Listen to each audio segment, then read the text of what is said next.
So even though she was in what's considered to be liberal higher education, I was in what was considered very conservative religious environment, the women were telling us the same things, which led us to conclude this is really about being a woman at work. That's the problem. It's not so much the field you're in or the industry you're in. It is completely solvable, but it will take all of us working together to create a gender equitable world.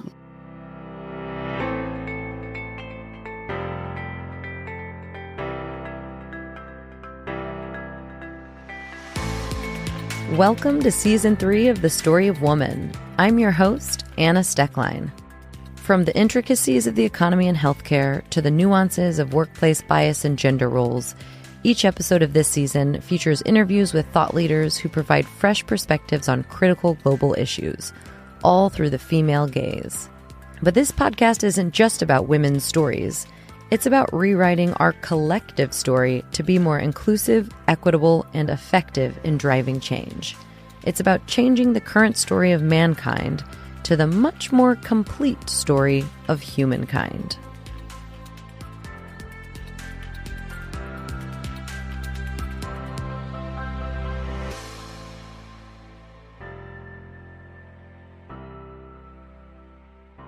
Hello, friends, and welcome back. Thank you for being here. So, you've probably heard of the glass ceiling, that somewhat supposedly invisible barrier that keeps women out of the top jobs in management. And maybe you've heard of the glass cliff, where women are more likely than men to reach those top jobs in management, but only during periods of crisis when the risk of failure is highest. But have you heard of the glass walls, the hidden forces of gender bias that surround women from all angles and continue to shape our workplaces and hold women and the companies that they work for back? Well, if not, get ready, because today I am speaking with Amy Diehl and Leanne Dzubinski, authors of the book Glass Walls: Shattering the 6 Gender Bias Barriers Still Holding Women Back at Work. In today's conversation, we really get into the heart of gender bias in the workplace, looking at topics like male privilege, the concept of devaluation, the beyond troubling hostility that women encounter at work, and all the other constraints that women face just because of their gender. And Amy and Leanne have even named some of these behaviors for the very first time because, of course, if you don't have a name for it, it's pretty hard to talk about it and do something about it. So I really loved hearing these names for the first time, and I think you will too. So by the end of the episode, I hope you'll get a new understanding of how all of these barriers show up and find ways to shatter them once and for all. If you enjoy this conversation and want to further help shatter these glass walls and the ceiling and the cliff, please consider sharing the podcast with a friend, giving it a rate and review, or even becoming a patron of the podcast for access to ad-free and bonus episodes. All of this is really, really helpful and so appreciated. But for now, please enjoy my conversation with Amy Diehl and Leanne Dzubinski.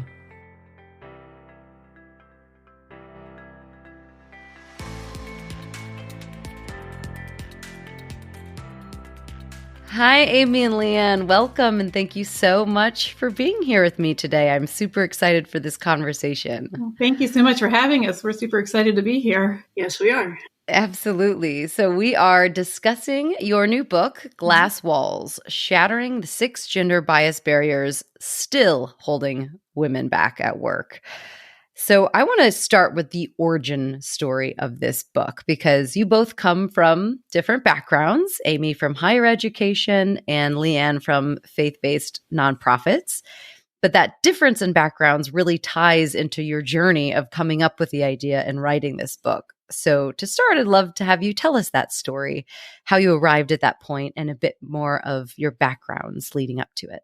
Yeah, this is Amy. I'll go ahead and start. So I do work in higher education. I work in information technology. So my part of higher education is very male dominated. And when I was in college, I studied computer science. Again, male dominated. I didn't necessarily notice any gender barriers when I was in college, but when I started working, that's whenever strange things started happening. Like one of the things was I would try to be authoritative. At one point I was given a new team to lead, and I tried to be authoritative when making decisions, and I found that I lost respect with the team. But what I had been doing was I had just been watching the men around me. I was watching how they led and replicating what they were doing, but finding that I was getting a very different result. And there were a few other things that were happening that I started to question at a certain point. I took them personally for a long time. But then when I started to realize, well, wait a minute, I think there's something more going on here than it's just me, a personal failing. And so I started a PhD program, and as part of that program, I started researching gender barriers affecting women. And as part of my dissertation, I wrote about that, gender barriers affecting women leaders in higher education. And a year after I finished, went to a conference in Utah where I met Leanne. And it was at this conference that we started comparing notes about what had happened to the women in my study, which was higher education, and what was happening to the women in Leanne's study, which she had studied faith-based organizations. And I'll turn it over to Leanne at this point so she can jump in and share her story and the rest of our work together. Sure. So my experience was similar to Amy's. I always did well in school, loved school, got good feedback. And it wasn't really until I got into my field that I started to figure out that something weird was going on. So I realized that men and women were recruited, same standards, same requirements. But once you got deployed, once you got sent on assignment, it was the men's gifts and the men's training and the men's skills that counted. And women were just supposed to figure it out as you went along. And even single women sometimes would get assigned to support some man in their region instead of being able to do the work that they particularly were trained to do. And I also noticed that the middle-aged women, the women who'd been doing it for a while, were kind of cynical and disconnected, and they had lost some of their fervor. People go into that kind of work usually because they're pretty passionate about it, and they were burnt out. I thought, what is going on? And so I did a study in my organization. I thought, well, maybe if the men know what the women are doing, they'll be able to, support them better. Well, they didn't actually really care a whole lot about what I learned about what all the women were doing. And so eventually I too enrolled in a PhD program and studied top level leaders in these faith-based organizations and started finding out that these problems were more widespread, and it was about gender, right? And I personally had run into them.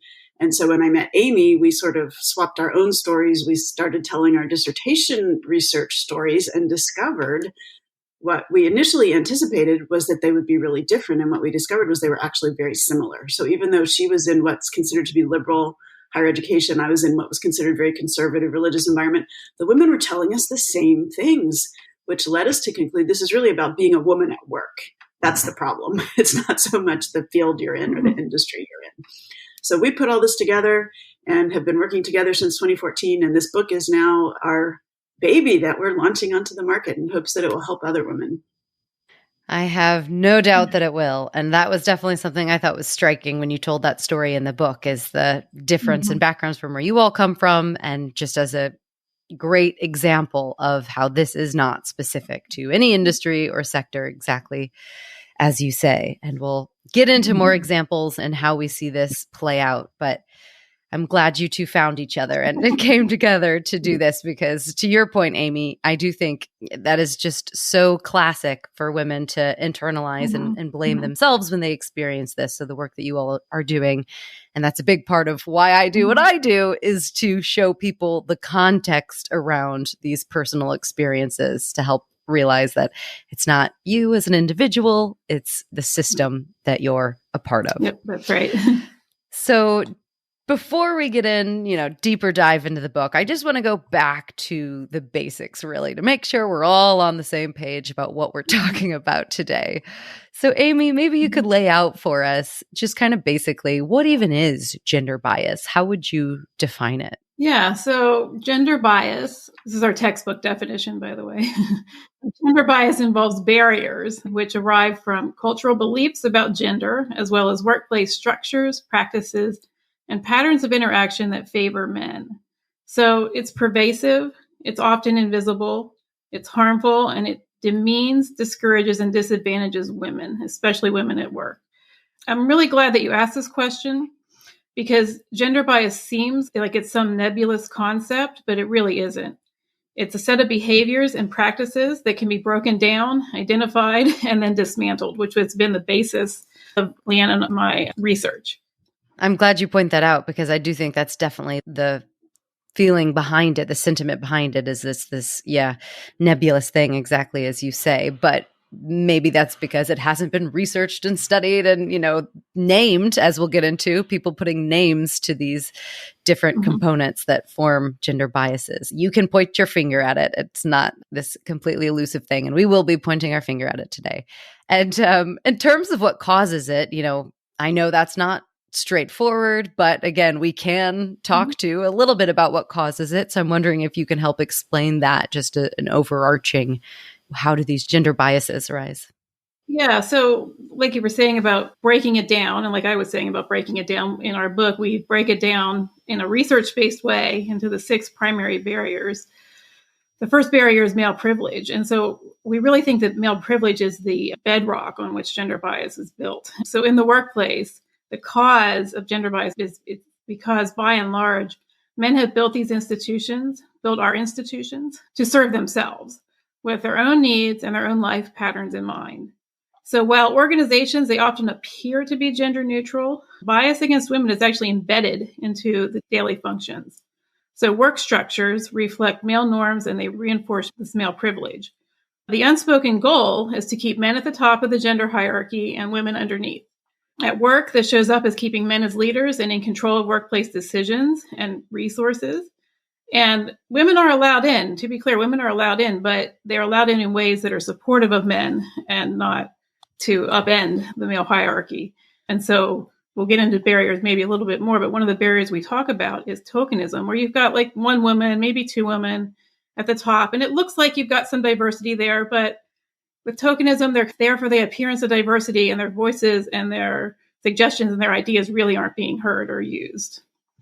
Yeah, and that's just classic with everything, that it was built by men for men, even if it wasn't always overtly for the purpose of excluding women, but that was who was in power, in charge. And of course, that same thing can be applied to pretty much all of our institutions and our nations and the world, really. So this is a nice microcosm for how the fact of this matter is kind of deeply embedded into all of our systems and our cultures as well, exactly as you say. So then, I mean, this again might seem like an obvious question, but just to get the basics at the beginning, what's the harm? Okay, so women are now allowed into the workplace, we're there, we're allowed to be there. You can't overtly discriminate against us. It's in the law. So what is the harm in these other types of barriers that exist? Yeah, so whether it's overt or subtle, implicit or explicit, the harms of workplace gender bias to society, to our overall society, are huge. Bias really prevents women from fully contributing at work, and it keeps them out of positions of influence. So not only does this limit potential corporate earnings and organizational effectiveness, but it also restricts society's ability to solve its most pressing problems.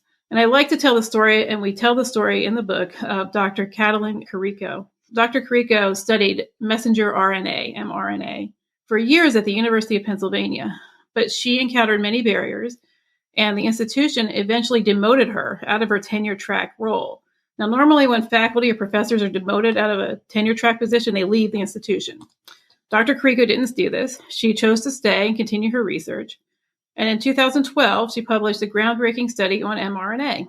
This study and her work was foundational to the rapid development of the first COVID-19 vaccines.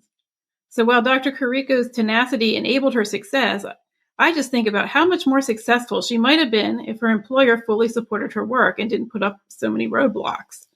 And I also think about the women, unlike Dr. Kariko, for whom the roadblocks become insurmountable. They are unable to attain positions on par with men. Their work is undervalued and unsupported, or they have to leave the workplace before reaching their potential. So the harm becomes that both the employer and society as a whole lose out on potential innovation and growth. Absolutely. Again, the key for all of these issues that we discuss, that it's not just impacting the individual woman, but whatever institution, company, whatever you're talking about, and the society at large, and in turn, the world at large.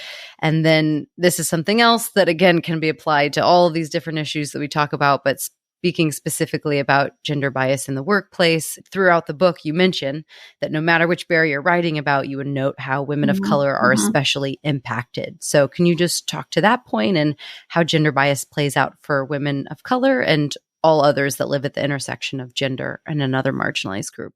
Yeah, if we start with the numbers, women of color are the most underrepresented group in C-suite positions in American businesses and in top governmental positions. And it's the same in the UK. Clearly, they are experiencing even more bias. So we actually, Leanne and I, as well, along with another researcher, Dr. Amber Stevenson, we decided to explore this question about the intersection of gender and other marginalized groups. And a research summary was recently published in Fast Company magazine. So we had the opportunity to survey women leaders and ask them about other identity factors beyond gender that impacted their experience. And what we discovered was kind of astounding. There were 30 different factors that became criticisms of the women. And these were factors related to their identity, things like race, ethnicity, age, sexual orientation, parental status, physical ability, just to name a few. But what you'll notice is that none of these have anything to do with women's ability to do their job. One quick example is that we found is with age. We found that no age was the right age to be a woman leader. Women were told they were too young to lead, or they were too old to lead, and middle age wasn't quite right either. For women of color, we found that they experienced a whole lot of subtle bias. They were talked over, they were misperceived as being weak, or they were considered to be too aggressive.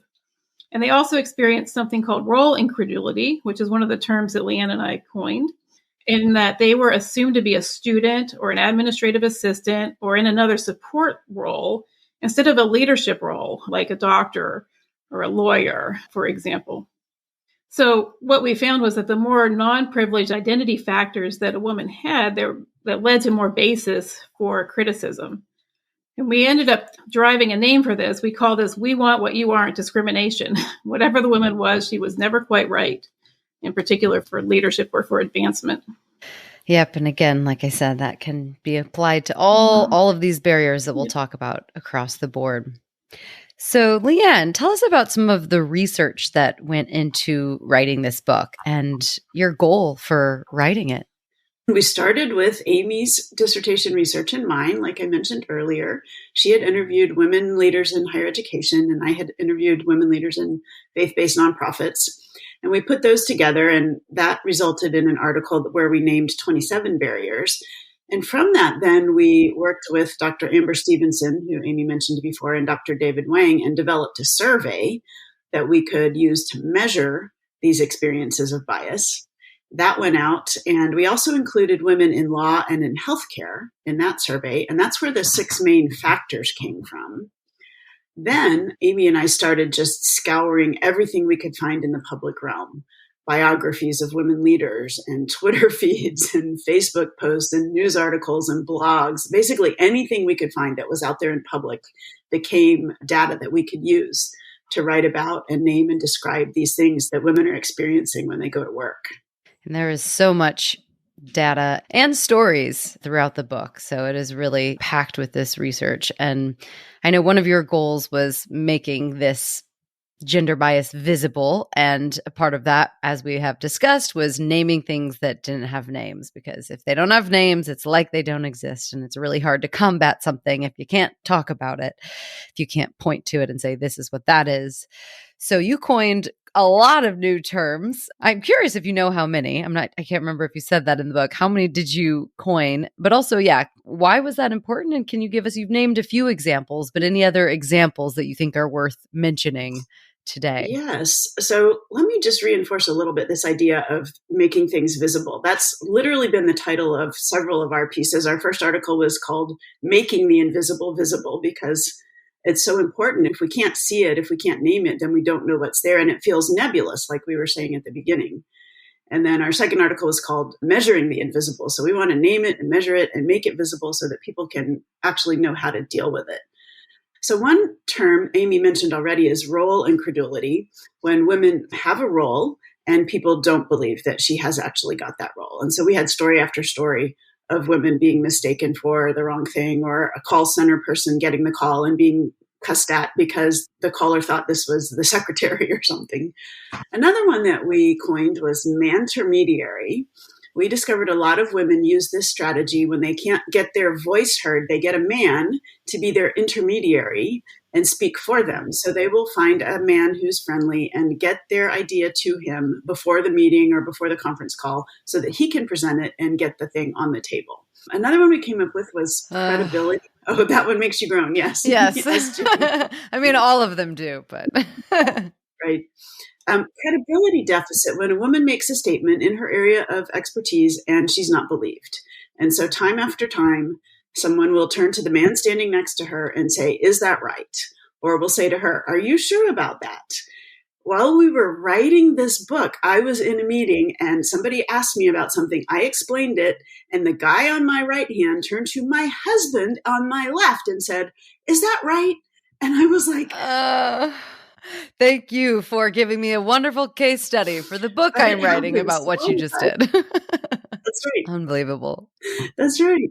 So there's many others, but those are a few of them. There's more in the book. And Anna, to answer your question about how many, there are at least 14. There were new terms or new labels that Leanne and I developed together. And we explain each and every one of them in the book. Let's get these in the dictionary. I don't know how you make that happen, but can you apply? Can we all write into Oxford? I don't know what we do. How do we make that? Yeah, please do. Everybody get the book and learn these and start using them. Well, one thing I've personally been doing is using my Twitter feed I've put several of these new terms out on my Twitter feed, as well as the articles that we've written for Harvard Business Review, Fast Company, and this book have gotten quite a few of these into the vernacular. Maybe not the dictionary yet, but I see people in unrelated posts using them. And it makes me feel good that now that they've got language to use to talk about a particular aspect of gender bias. Definitely. Well, one step at a time. I guess that's what it is first. People start using it and then gets into the dictionary. And I thought it was interesting that you even coined a new term to use instead of feminist. Can you tell us about that and why you felt that that was important? Oh, yeah. That goes back to Amy's and my very first meeting. We were sitting in the airport waiting for our flights out of that conference. And somehow we started talking about the term feminist and how people don't like it. Even people who are very in favor of the principles will sometimes feel uncomfortable with the term. And part of it, we think, is just because it's come to mean so many different things. It's got such a wide variety of meanings. And so people will agree with one part or not another part. So we were like, well, maybe it would be good if we came up with a different word that wouldn't put people off, but would express what we mean. And so we sat there and worked on it. And eventually we came up with the term equalist, or equalism. And by that, we mean that all people, regardless of any identity factors, deserve the same rights and treatments and benefits from society. Again, it's a very strong non-discrimination statement that everybody is worthy of respect. And so we're trying to get that term out there as well as a possible alternative if people don't like feminist. Equalist, equalism. Yeah. I know I used to have a recurring section on the podcast that kind of poked fun at that exact thing, all of the baggage that comes along with that word, and then asking people to define what feminism means to them, because that is so common. And I was really struck by that and how you use that throughout the book. And I think that that's great. Yeah. A good alternative for anyone who wants to still convey these same values, do the same work, but just have a little different name for it.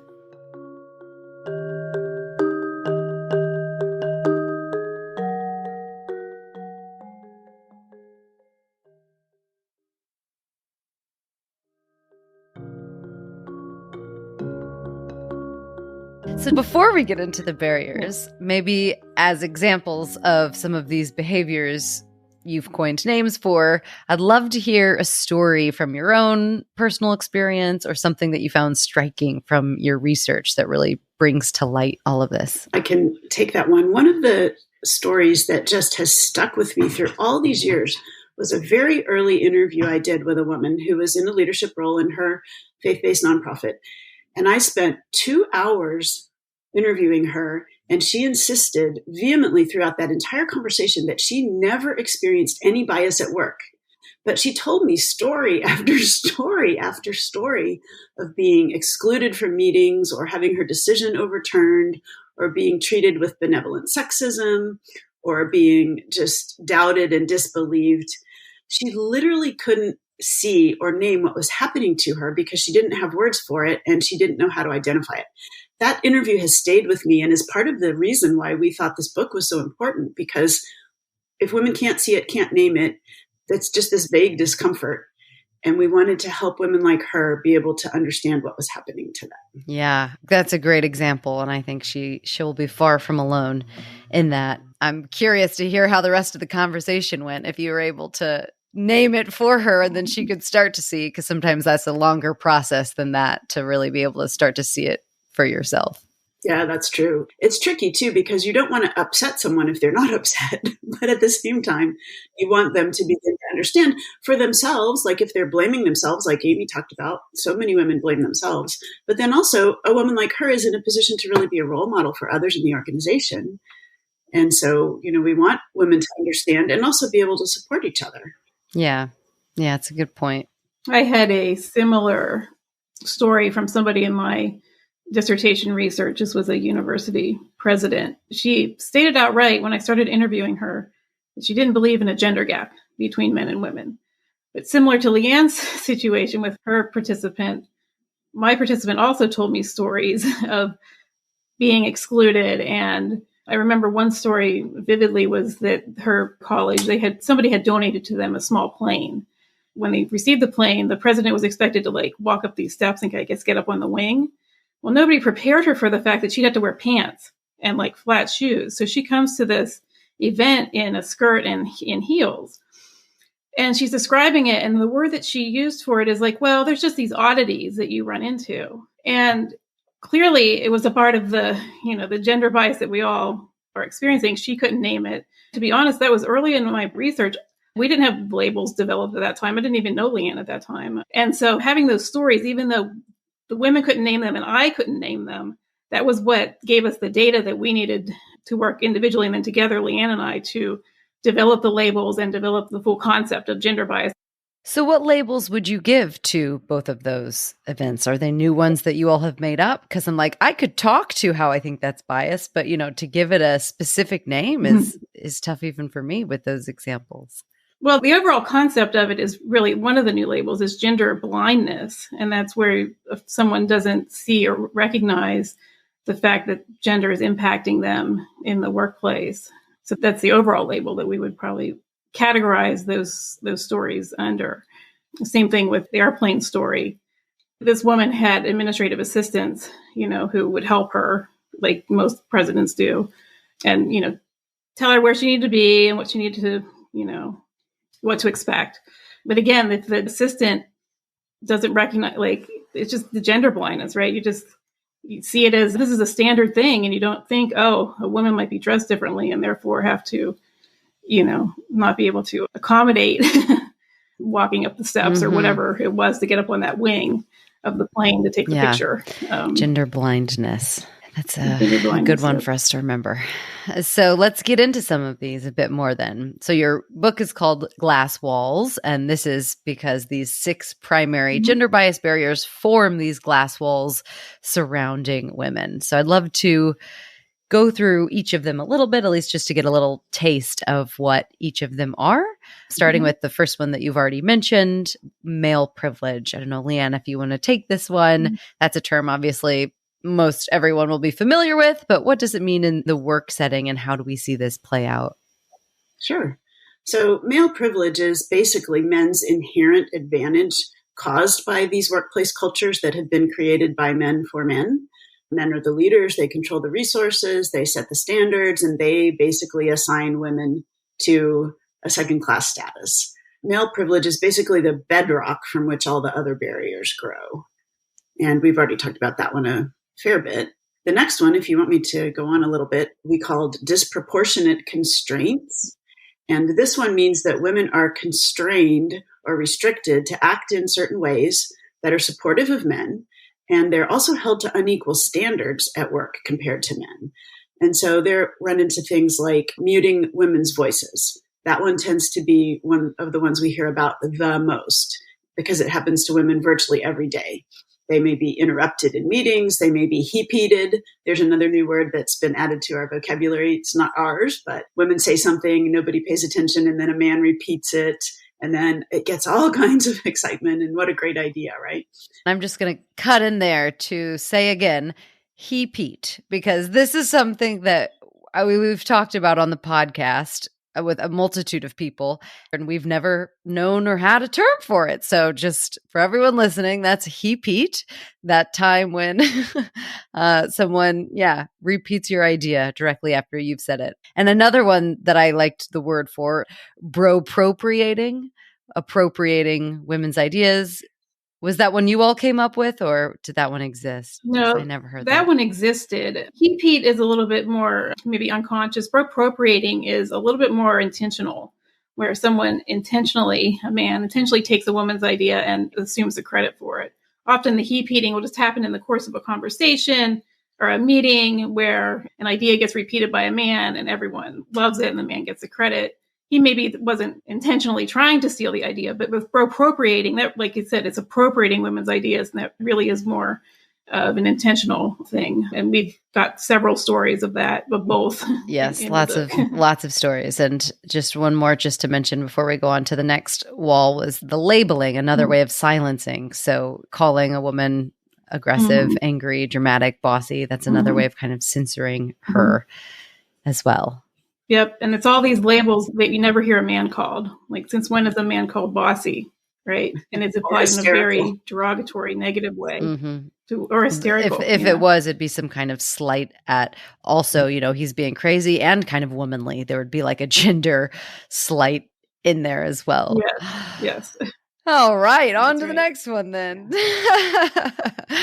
So insufficient support. And, this one I thought was interesting because obviously with the pandemic, it started to shed light on one aspect of this problem, but that's really only one aspect of this problem. So I'd love to hear you talk more about that, what that means in the workplace and the different ways this manifests. Yeah, insufficient support just literally means what it sounds like, that women don't have access to the resources and the social structures and the networks that they need in order to do their job well and to advance. This one just feels so well known and so common and so obvious, but it's worth pointing out again that this is something women run into every time they walk into the workplace, right? It's just not there for them. One of the aspects that you were alluding to there with the pandemic is beyond the workplace, women don't have support from the governmental institute, like societal support, governmental institutions. So we've started off the chapter talking about the lack of communal resources. And a lot of our research, most of our research is based in the United States. So we know that things may be different in the EU and other areas of the world. But in the United States, there is no federal mandated paid family leave. There is no federal mandated subsidized high quality childcare. There is no universal pre-K. So these things that could help women to be able to succeed at work just aren't there. And one of the quotes that we give in the article is Dr. Jessica Calarco, and I'm paraphrasing, but she basically says that other countries have social safety nets. The United States has women. And so what the United States is doing is saying this isn't a governmental or societal problem when we can have women and their unpaid labor take care of children, elders, anybody that needs caretaking.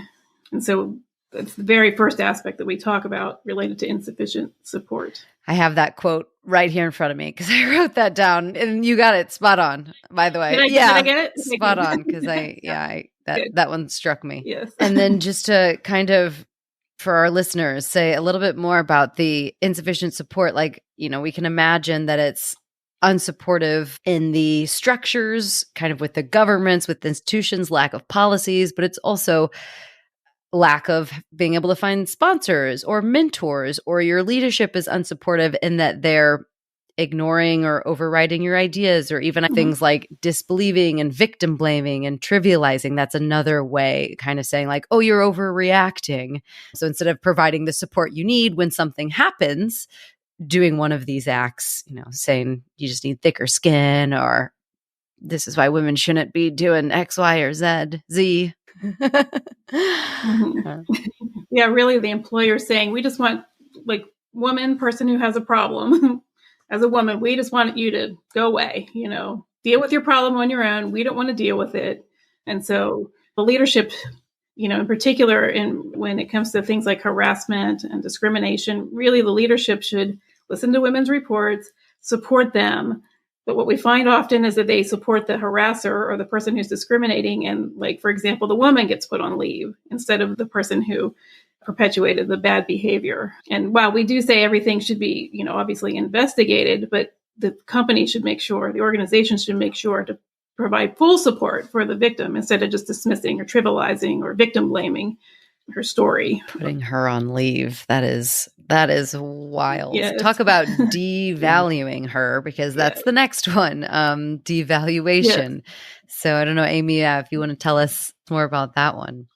Yeah, so devaluation are attempts to make a woman seem unimportant and distract from her authority. So examples are things like being paid less than men for the same work, being assigned to something called office housework, and also her words not being believed because they are coming from her, a woman. And that goes back to what Leanne mentioned, the word we coined, credibility deficit.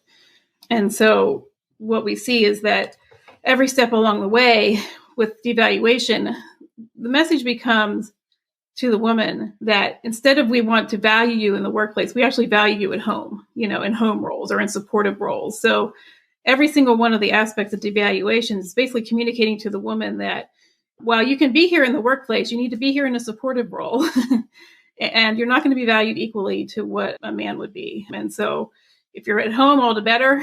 But if you are here, then you need to just be grateful for what you've been given, which is not on par with what men are receiving. Be grateful and fit into the male structure. Yeah, all of it. And some others from that chapter that I took note of that fall under this category is the sexualizing that happens of women at work. Oh, yes.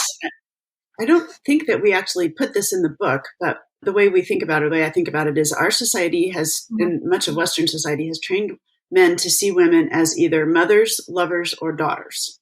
There are no other categories. And so when women show up at work, they get put into one of those three categories. And so mothers get saddled with office housework and make the coffee and take the notes and help my colleague, fix his presentation. And daughters get the sort of benevolent sexism, pat on the head, talking down to, which we talk about with pet names and diminutive terms for women at work. And then the third category, the one who should be a peer and a colleague, the way to distance from her is to sexualize and objectify her and make her into something like a temptress, right? And so either you keep your distance from her because she's a temptress, or you sexualize and objectify and then demean her that way. And we just need better ways for men and women to think about each other, right? What about brothers and sisters, or what about work colleagues, right? There's so many other categories. We could actually be friends sometimes, and that's okay. We just need to think about Slow down here, Leanne. That's a really good way of putting that. Like, you really painted that picture so well. That is unbelievably true. Those are the three main categories that women get put into. And this struck me when you said about being put into these three roles. I think this was in the male privilege section, but it jumped out at me because when I learned about this, I was flabbergasted. And that goes into this glass partition and the Pince-Graham rule. So obviously they cannot see women other than sexual beings or temptresses that they need to stay away from. So can you tell us about that rule and how the vice president of the United States had this rule? Yes. So this rule started way back with the famous evangelist Billy Graham, and it was part of a set of rules that he had and became kind of widespread in the religious realm. And then when Pence became vice president, he was quoted publicly as saying that he would never dine with anyone who wasn't his wife. And this became known as the Pence/Graham rule. And it is literally this idea. We didn't coin the term glass partition. Another researcher had come up with that one. But this idea that men and women have to stay separate in the workplace, and that men, by and large, put up these glass partitions precisely to keep this distance from women so that they aren't tempted. So we had women who were told they couldn't go on a business trip or couldn't travel in the same airplane or car. Yeah, just crazy things. But it harms the women because they lose access to resources, to information, to networks. to mentoring, to sponsoring, all those things that are important in the workplace to help things work smoothly and people get their job done and people to advance and learn and grow. And if men can't interact with women, then women are losing out on a whole lot of resources. But men are losing out too, because they're losing out on women's energy and creativity and ideas and contributions and things that they could be bringing to work that would help the organization do better. It originated in the religious realm, and former Vice President Pence was a very religious man. We didn't just see this in the faith-based organizations or the religious organizations. We saw it also prevalent in law. And we think that there's actually research on this. It derives from the men in law understanding what the potentials of sexual harassment lawsuits and wanting to avoid them. Now, my suggestion for wanting to avoid sexual harassment lawsuit is not to sexually harass, right? Or not to say things that could be construed that way to women. Just, treat them as your colleague, right? Instead of avoiding the interaction with them altogether. And it goes back to what Leanne was saying about seeing women as a tempter or temptress rather than as a work colleague. That's exactly why I thought of that rule when she was talking about that, because to just be able to not have lunch with any woman other than your wife is absurd. Absolutely absurd. It's for anybody, right, let alone the Vice President of the United States.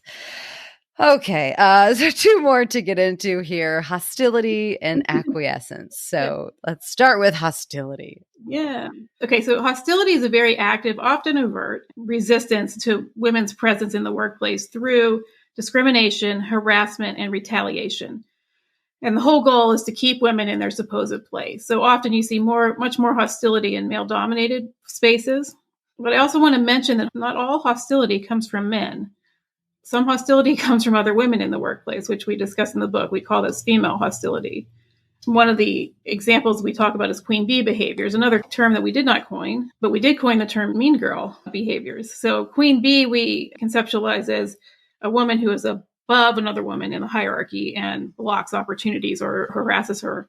The mean girls would be conceptualized to happen between peers, women who are at the same level, or lower level women harassing or blocking opportunities even for upper level women, which happens at times. But what we say, every time we talk about queen bee, we make sure that we're not putting blame on the women. We're all socialized into the same system, the same male-controlled environment, right? And because of the male-controlled environment, women may feel very insecure in their own positions. And so they try to use whatever kind of power they have to keep other women down. That was going to be my follow-up question if you hadn't said it, because I think that's a really, really important thing to note, because this is not a blame the women situation. This, of course, we want to stop women from having these behaviors, and conversations need to be had, actions need to be taken, absolutely. But looking at why this is happening in the first place is so important. And I love, we're going to get into solutions in a minute, but at the end of each of your chapters, you have solutions for all of these different things that you talk about for the employers, for leaders, and for allies, and for women themselves. And there's actions if you see female hostility as well, because it's, addressing that, not letting anybody off, but understanding why it's happening is so important. Absolutely. And then the last one is acquiescence. Yes, the last barrier of the 6 is acquiescence. So due to the combined weight of the other barriers, women may internalize the obstacles, accept them as valid, and adapt to the limitations. So examples that we use that we have in the book are things like self-silencing, which means like keeping quiet on workplace sexism, or even keeping quiet if they are experiencing bias or discrimination or harassment. And they self-silence for their own self-protection. Another one in this chapter that we talk about is self-limited aspirations. Women may make a very rational choice to not pursue advancement because they do not want to deal with the hassles that men do not face. And it's a very, very rational choice because they see and they understand that for them personally, the cost is just too high. So while a woman may want to advance, she may just decide it's not worth it. And so therefore she places a limitation on herself. But again, it's very rational choice based on everything else that she's experienced, all the other barriers. Yeah. Very rational indeed. And even other times that you point out, choosing between dignity and safety even. So not even advancing, but just, being able to speak out to something that happened Yes. to you, knowing if you're going to be believed, what's going to happen to you, and then people, choosing between dignity and safety. So to look at some of the solutions. So this is, we barely scratched the surface of everything that's in the book, all of the different ways that this gender bias and these walls keep women boxed in, keep society and the institutions boxed in as well.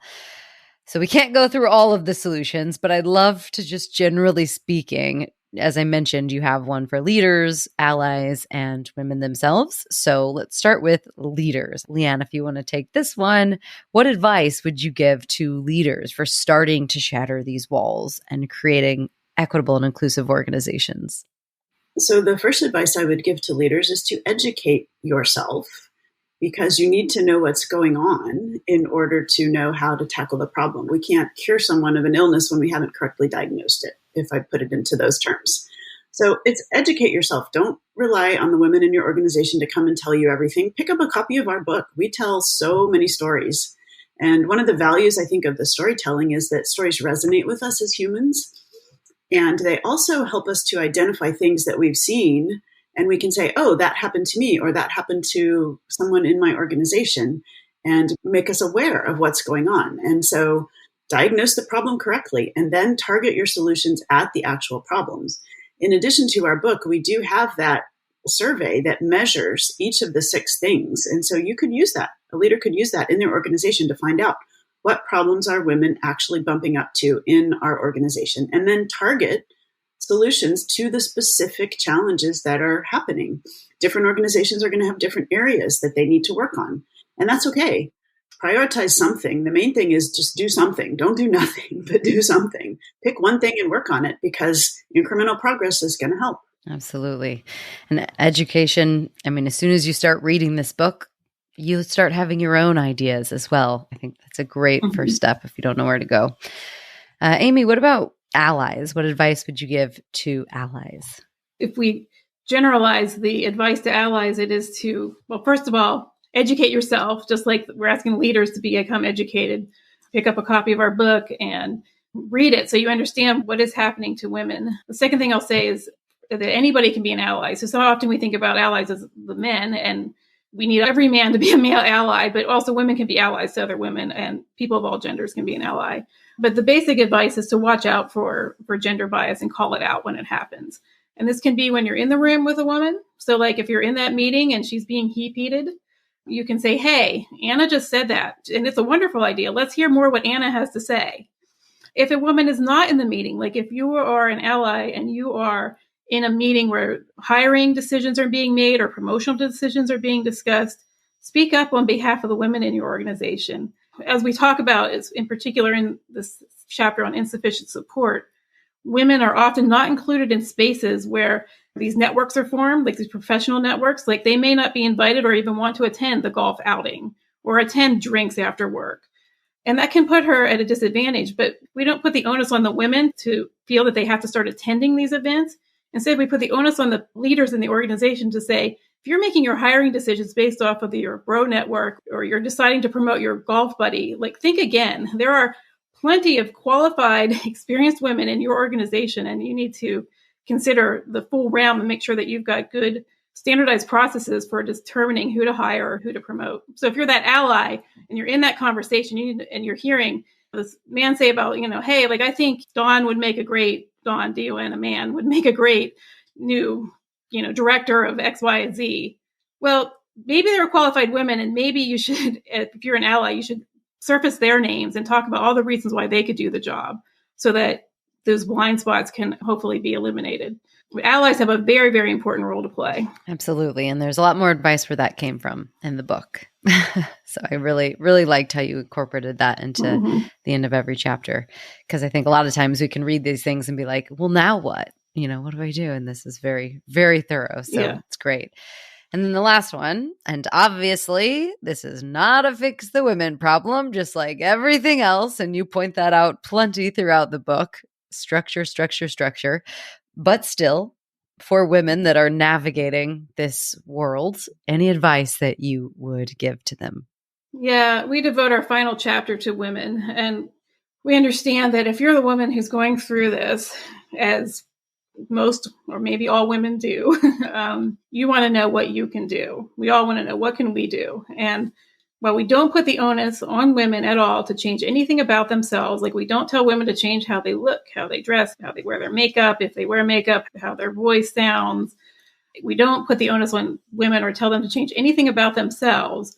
But in this final chapter, we do talk to women about how to take charge of their own success. And the strategies in this chapter were derived from a section of my dissertation research where I had asked women in my dissertation about how they navigated adversity. And I came up with all these strategies, and several of these we talk about in the book. But to be clear, navigating gender bias is navigating a type of adversity. The first thing that we say, first and foremost, is do not take it personally. And like I said, when I was a younger worker or a younger leader, I was taking the things that I was experiencing personally. I thought I was personally at fault. I was doing something wrong. I needed to change something about me, only to find out when I tried to change something about me, that wasn't right either. So we say, just do not take it personally. Understand that this happens to all women. We say in the book that unfortunately, no woman is immune to gender bias. But also understand that there are many steps that you can take to mitigate bias if it does happen to you. And that's where we offer the strategies chapter by chapter, barrier by barrier in the book. But I'll say one strategy that will pay dividends is to build your support network. And that would be people like mentors, colleagues, friends, inside and outside of your organization. Build that network so you've got people to talk to, people to strategize with. Sometimes you just need somebody to vent to, but build that network so that you're not alone. And then beyond that, we recognize that there are some situations that are just plain toxic. And no matter how hard a woman tries, she cannot overcome the bias and discrimination all on her own. In those cases, it's really important to have alternatives. Like, could you apply for another job in your same organization or in a different organization? To give an example, could you go work for yourself?